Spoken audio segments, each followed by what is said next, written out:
বন্যা নিয়ন্ত্রণ বার্তা যে ঝুঁকিতে প্রতিটা বর্ষা এলে বোঝা যায়, তাই না? এই বছরটা আমরা হারে হারে উপলব্ধি করতে পেরেছি এবং মনে হয় যে ভেঙেই যাবে। এই ব্যাপারে কিন্তু এখনো পর্যন্ত কর্তৃপক্ষ কোনো পদক্ষেপই নেয়নি।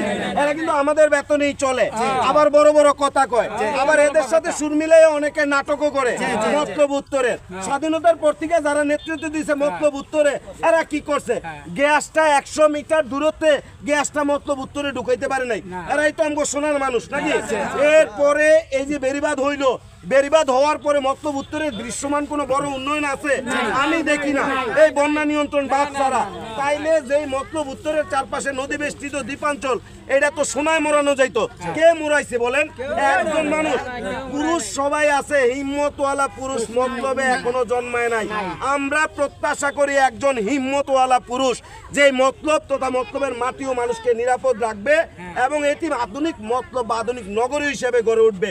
চোর বাটপার হয়ে হাজার হাজার কোটি টাকা পকেটে ভরে নিজের আখের গুছাবে। এই ধরনের আমরা রাজনীতি চাই না, এই ধরনের নিয়ম চাই না, এই ধরনের জনসেবা আমরা চাই না। অবহেলিত সারাক্ষণ সর্বক্ষণই সাধারণ জনগণ।